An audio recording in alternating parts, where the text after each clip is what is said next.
If you were asked to describe a friend's personality, you might describe them as generally being a creative type, or easygoing, but nervous in groups. Basically, you're trying to summarize the personal traits that make them who they are, either how they think or how they act. Sometimes these thought patterns or behaviors, which make up a person's personality, can actually be harmful in the sense that they interfere with their day to day functioning in their personal life, at work, or in social settings. If this were the case, we would say that the individual has a personality disorder. The DSM 5, or the Diagnostic and Statistical Manual for Mental Disorders, the 5th edition, lists 10 personality disorders that are split into three different clusters, referred to as clusters A, B, and C.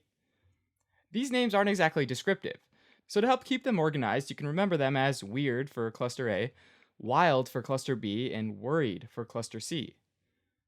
These used to be under the category Axis 2, but that way of organizing isn't really used anymore.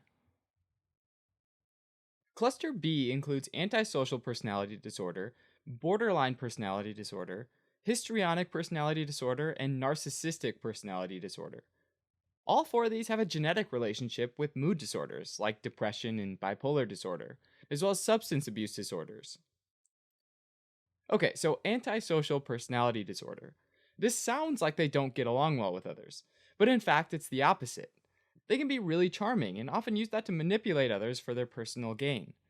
These individuals disregard moral values and societal norms, have little empathy and poor impulse control, and this combination makes them willing to hurt others if it helps them, making them prone to aggressive and unlawful behavior, at times earning the label sociopath or psychopath.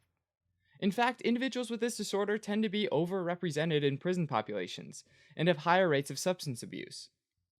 These individuals typically fail to show remorse or guilt and rarely accept responsibility for any of the harm that they cause others. This disorder is also unique in that individuals must be over 18 years old and have a history of conduct disorder in order to meet the diagnosis. Next up is borderline personality disorder, which is where individuals have unstable moods. They go from intense joy one minute to rage the next minute. And this leads to intense, sometimes wonderful relationships that generally become dramatic and sour over time. This pattern is sometimes called stable instability, because the only consistent thing is instability. These people often use a defense mechanism called splitting, where people and important things, like a job, are seen as either completely good or completely bad.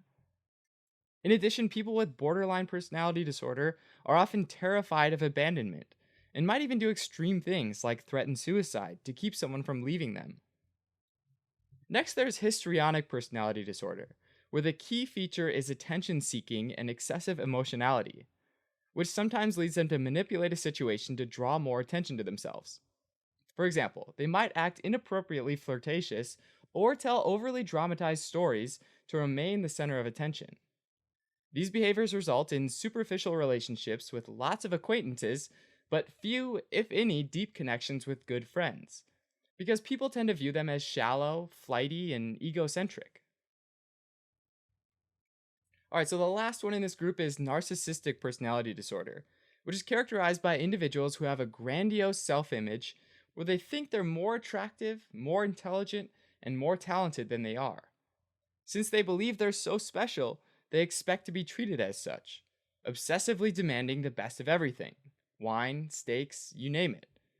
They also think their ideas are inherently the best and that other people should understand this and support them. But behind this mask of ultra confidence lies a fragile self esteem that's vulnerable to the slightest criticism, with them lashing out if they feel slighted. These people typically come across to others as being pretentious, self centered, and entitled. And this is made worse by the fact that they lack empathy and are often oblivious to others' feelings.